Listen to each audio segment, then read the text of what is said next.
Okay, ladies and gentlemen, the usual warning applies. If you're in any way puritanical, fragile, or terrified by words in general, please fuck off and find another video. Oh, and this is not for your jape goblins. Don't treat the internet like their babysitter. Hello everyone, recently Squid and I were speaking on the podcast about the upcoming Star Wars combat game and how EA would probably fuck it up to such an extent that EA itself would become a euphemism for fucked. Oh, what happened to your back, dear? EA did again, wrestling with that big hairy Ukrainian at the gym.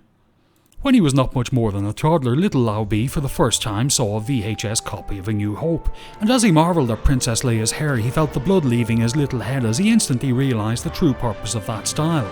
Ever since then, I've had a boner for all things Star Wars. Obviously, with the exception of Rogue One, the new Star Wars movies washed over me like an incomprehensible tidal wave of banality.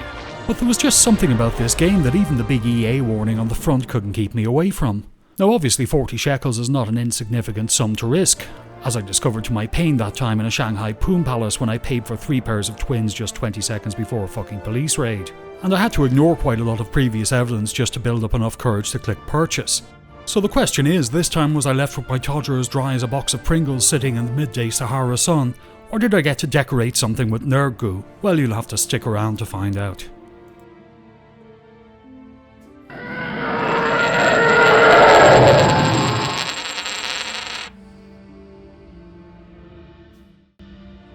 When you first arrive in the game, you'd be very much forgiven for making the assumption that the settings are actually quite decent, and by and large they are. If you're colourblind or need bigger text, the world is your oyster. The VR settings are the standard fare, and this game runs natively in VR out of the box. The graphics settings are really decent with lots of tweakability and lots of options. You can turn off VSync, motion blur, lens flare and some of those other annoying enhancements, and this game will still run at magnificently high frame rates on high to ultra settings. This game is partially aimed at people who play flight games. Well, it appears that EA forgot that people who play flight games have lots of peripherals, from sticks to throttles to pedals to button boxes. It seems like they did some research and decided to EA the whole thing by combining the control setups of IL-2 and Elite Dangerous, but somehow making them fucking worse, or as they say in the industry, EAing them to the nth degree. You get your stick set up and you'd be forgiven for thinking it's all going to be plain sailing from there on in, but not so fucking fast, Space Cowboy. Wait till you try to set yaw on your rudders. One direction of the axis works. What the fuck? Calming down for a minute, because I love each and every one of you the way a sailor loves his pubic lice, I'm going to let you in on a little secret. The game calls everything a stick, like it's never heard of any other control, and on most days it believes that only 3 such sticks can exist simultaneously without the PC tearing the universe apart. So what's the fucking secret, Lauby, I hear you cry? Well, it's like having a wealthy grandmother and life support. You have to unplug everything before you can progress. So unplug everything, then plug in your rudder pedals. Using that wanky bar at the bottom, set the rudder pedals to stick 2.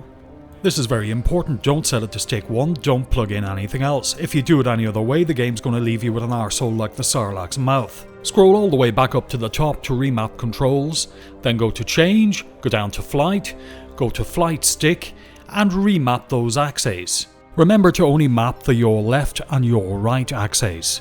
Then quite intuitively quit the game, plug in your throttle, start the game again, set the throttle to stick 3, map all your throttle axes and any other buttons you wish. Finally restart and plug in your stick, set that to stick 1. Now no doubt like any sane person you're asking, why stick 1? Well dear viewer, like a spurgy child whose peas can't cross the gravy barrier, the fucking game insists that to activate certain actions in the single player campaign, the trigger press must come from stick 1. Oh, and when you're running the game in future, with the exception of the controllers you've just set up, make sure you unplug all of your other button boxes and controllers prior to clicking start, otherwise you'll be catapulted straight back into EA's world of peas and fucking gravy. To sum up, they EA'd the controls so hard it'll take a team of surgeons working round the clock to fix that prolapsed anus of a control system. I'm almost as incredulous as I am fucking incensed. I generally try to stay out of religion, politics and other nonsense that idiots take far too seriously, unless it's too funny to ignore, of course. However, some bitches on the internet have been getting their knickers in a twist and having a stupendous collective man period or myriad about representation. There's 2 of everything, what the fuck more do you want? Perhaps Sir would prefer the octopus-headed scrotal tickler with the body of an unfeasibly large testicled rhinoceros. Personally speaking, if anything, there are way too many humans, both in this game and on fucking planet Earth.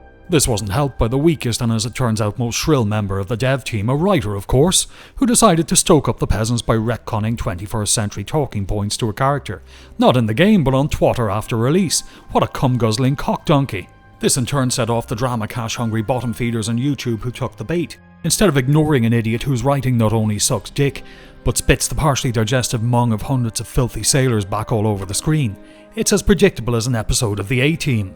The message mouth breathers always send to companies is, "Fire that guy, he said something I don't like," distinguishing themselves from their equally contemptible shrill fuckwitted opponents exactly how. Personally, I couldn't give two licks of an orangutan's anus what you look like, who you bang or what you believe in. I only care about how you behave around me and that you don't try to fuck up my enjoyment of things.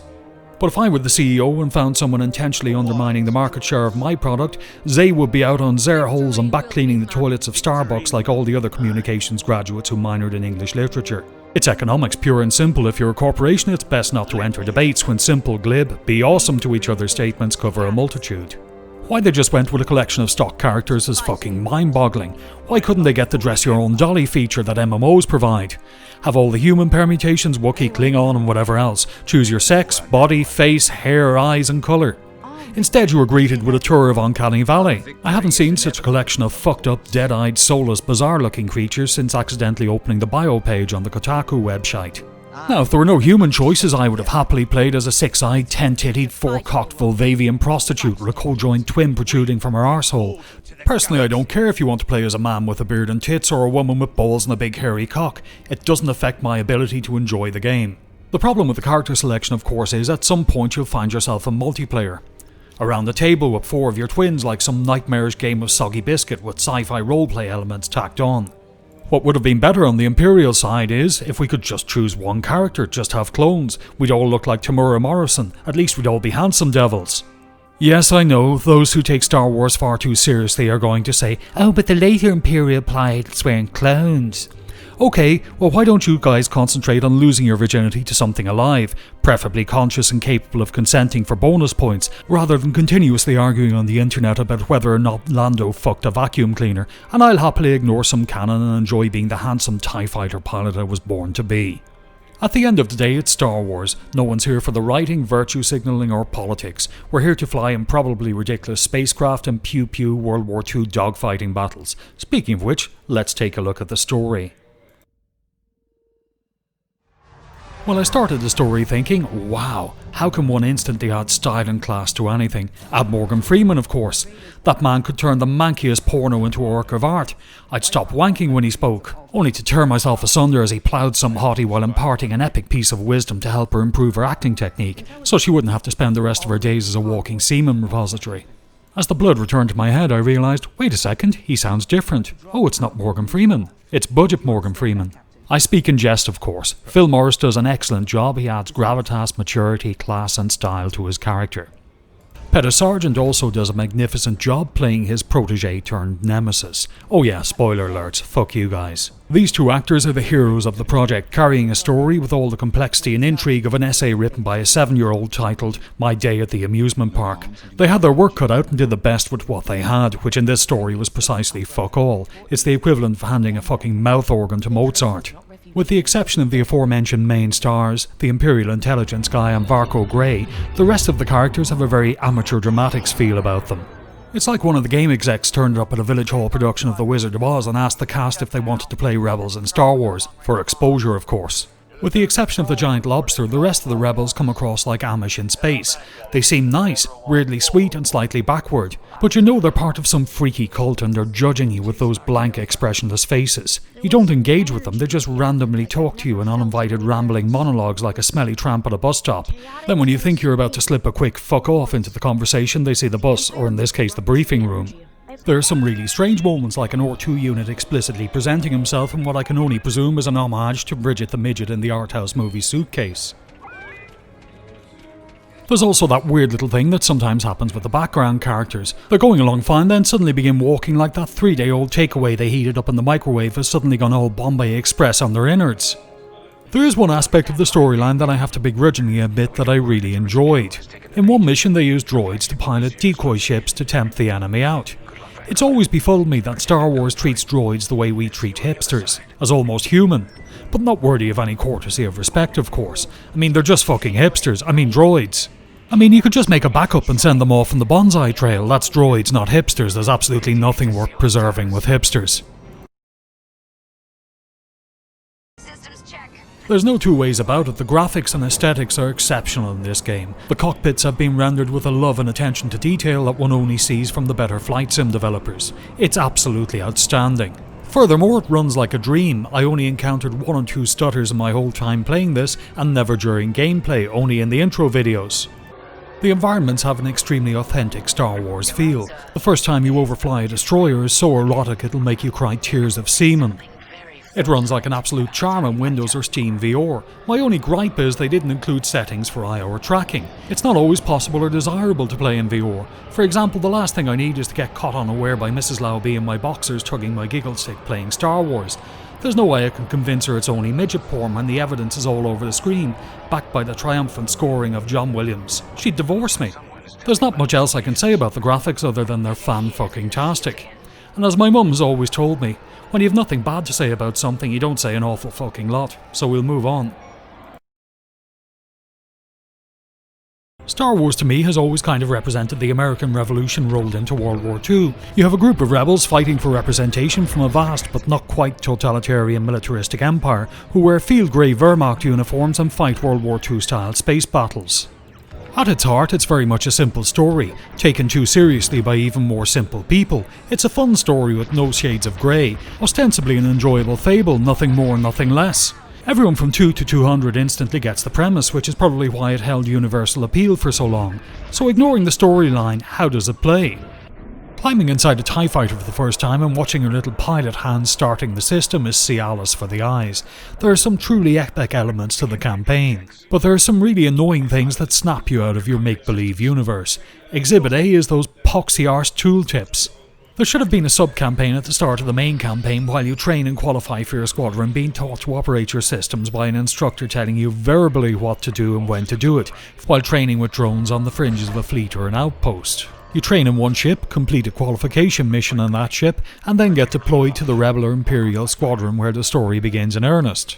If you want to fly another ship, you complete training in that ship, and your role when you eventually qualify in the campaign changes to suit that particular ship. This tooltip system is just bone fucking idle lazy. They pop up and pause the whole game when something crucial is happening or when you're finally getting into the flow of things.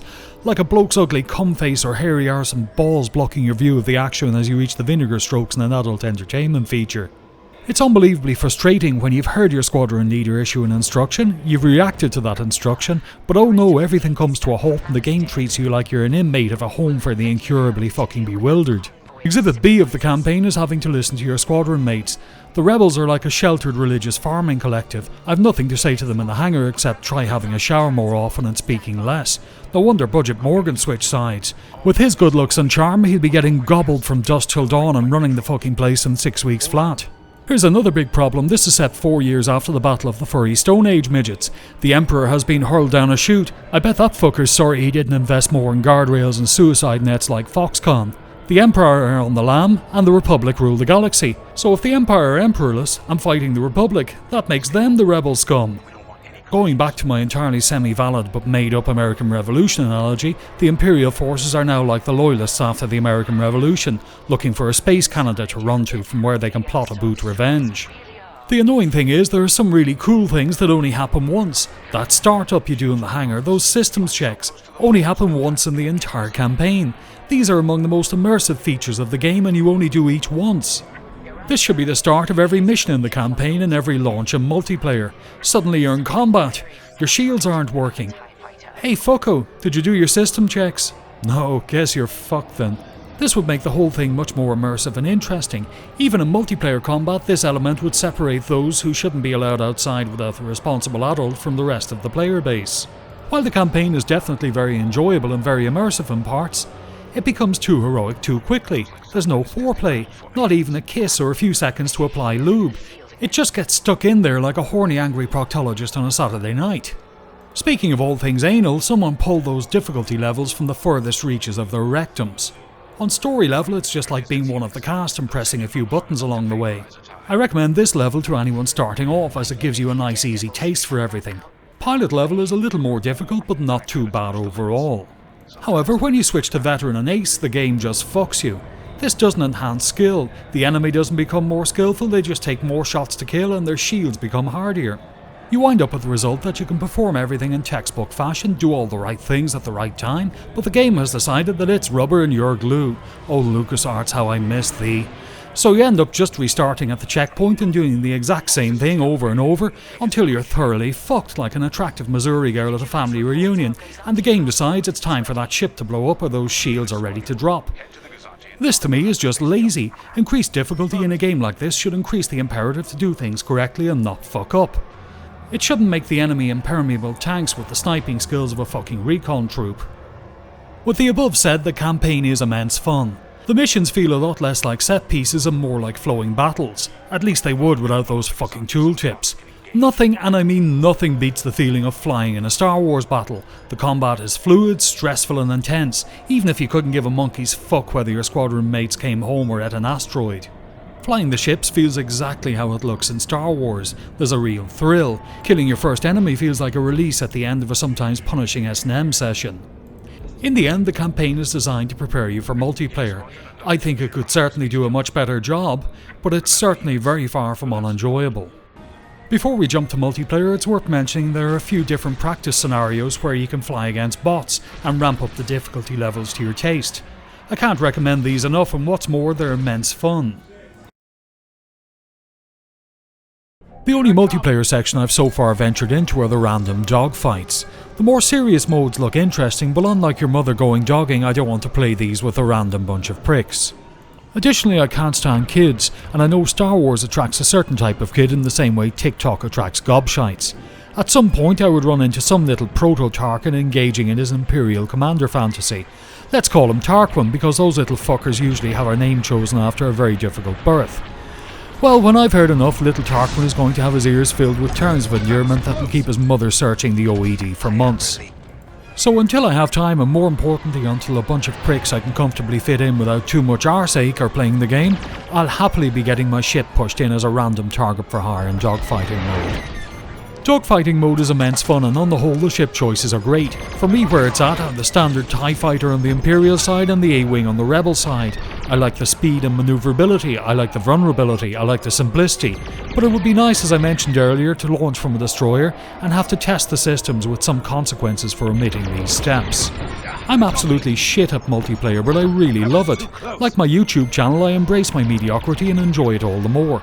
To me, the little victories are to be had in getting one more kill than the last round or dying one less time, preferably both. There is one component of multiplayer that irritates me more than a little. That is, I can see the ID of the person whom I'm targeting. It would be much more interesting if it just said TIE Fighter, A-Wing, Y-Wing, Interceptor, and here's why. If I'm busily chasing rando pukes a lot around in circles and Space Ace Fanny Batter puts a sneaky one up my chuff, as soon as I get back to the waiting screen, I'm going to check how many kills Space Ace Fanny Batter has racked up. If they're at or near the top, I'm on their arse for the rest of the match because I don't want them all over mine when I'm trying to catch Space Aid's Ebola in my sights. Now please don't get me wrong, this is not about they killed me so I killed them. I take my defeats the way your dad takes 9 inches, with initial incredulity and curious good humour. However, in confined combat it makes more sense to go after the most dangerous opponent first. If you go after them, they have less opportunity to get the jump on you. So what I'm saying is, if they remove the names from the targeting system, the encounters would be much more realistic and the combat much more organic. Oh, and the most important tip I can give you for multiplayer is, don't forget to set your fucking push to talk on your mic settings. The sheer quantity of open-mouthed fuckwits with open mics broadcasting their business to the world is unbelievable. Oh, and please don't assume just because you're on an American or a European server that people can't understand what you're saying. Like the couple I heard last Wednesday fighting about his gambling, lack of interest in things south of the border, and how her mother never liked him in the first place. Oh, and if you're the bloke of the couple and you hear this video, let's call you Shane. Maybe practice holding off a little longer, think in terms of YouTube rather than TikTok. You know what I mean. I'm sure the question you're all dying to hear answered is, Did they EA things so badly that the game is going to soon feature in its own episode of Special Victims Unit? Well, in some cases, yes. As I may have mentioned a couple of hundred times in the video, the story could have done with another writer. The tooltips should have all been screenshotted, printed on the cheapest, sharpest paper, rolled up and repeatedly jammed down the urethra of the idiot who suggested them until he made a solemn promise never to ruin another project with his suggestions again. And finally, with a few little tweaks, the multiplayer could be a lot more realistic. On the plus side of the balance sheet, it's more fun than anything Star Wars has been in 2 decades. It's orgasmic in VR, and the replayability value is immense. It's a straight up Star Wars combat game. It's definitely worth the shekels if you're a Star Wars fan, space combat fan, or both of the above. Furthermore, EA have kept their promise to release the game in the old-fashioned way as a product rather than a service, without microtransactions and all that goes with the usual fare for evil arseholes. They have to be commended for this. While the story is pants, the multiplayer could do with some tweaking and there could have been more, they have done a solid job. In terms of creating the illusion of being a starfighter pilot, this game is not far from being a worthy successor to the X-Wing vs TIE Fighter series we all loved. I've certainly got my shekels worth from it already, and it's destined to become a regular fixture of my gaming time. What concerns me is there are already some fuckwits in the community begging for microtransactions and other paid editions. I'd have no problems purchasing a sequel at some point, but begging the most avaricious bunch of mungulpers ever to cast their shadow on the gaming industry to go back to their usual ways is like asking Gary Glitter to look after the fucking kids for the weekend. I'm starting to reach the conclusion that EA have not been the problem all along.